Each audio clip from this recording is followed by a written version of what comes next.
आज मी बनवली आहे चमचमीत अख्खे मसूरची भाजी।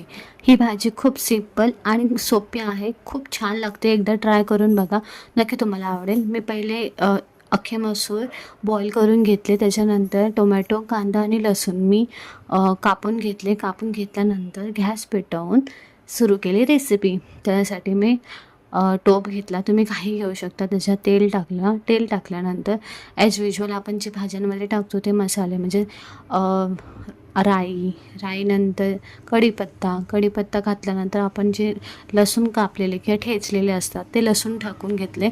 ते टाकून झाल्यानंतर त्याच्यामध्ये मी कांदा टाकून ते मस्तपैकी हलवून घेतले। हलवून घेतल्यानंतर त्याच्यात मीठ टाकलं। मीठ टाकल्याने कांदा लवकर शिजतो, त्याच्यामुळे मी कांद्यामध्ये मीठ टाकून घेतलं।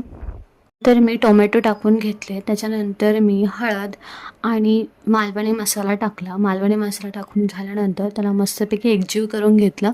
एकजीव करून झाल्यानंतर मी त्याच्यामध्ये ही त्याच्यात मी थोडे धने पावडर टाकलेली आहे एव्हरेस्टची।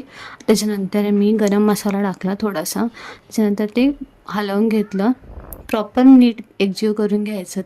ते घेऊन करून झाल्यानंतर त्याच्यात थोडंसं पाणी टाकून घेतलं की मसाले आपले शिजले पाहिजेत। मसाला शिजून झाल्यानंतर त्याची एक उकळी काढून घ्यायची। उकळी अशा प्रकारे आल्यानंतर आपण त्याच्यामध्ये आपल्याला हवं तसं आपण थोडे थोडे करून मसूर टाकून घ्यायचे। हे मसूर मी टाकून घेतले। ते टाकून झाल्यानंतर त्याच्यामध्ये आपण खोबरं टाकू शकतो। मी ओलंही खोबरं टाकू शकतो, सुकंही खोबरं टाकू शकतो। मी टाकलं आहे सुकं खोबरं। सुकं खोबरं टाकून झाल्यानंतर त्याचे एकदम मिक्स करून घ्यायचं, त्याच्याने खूप चांगली चव लागते। त्याच्यानंतर कोथिंबीर टाकली। कोथिंबीर टाकून झाल्यानंतर ही रेसिपी आपली कंप्लीट झालेली आहे। तुम्ही नक्की ट्राय करून बघा, तुम्हाला खूप आवडेल आणि मलाही पर्सनली खूप आवडलेली आहे। प्लीज ट्राय करा आणि कमेंटमध्ये सांगा मला कशी झालेली आहे। ही रेसिपी आवडली असेल तर लाईक, शेअर, सबस्क्राईब आणि कमेंट करा प्लीज। थँक्यू।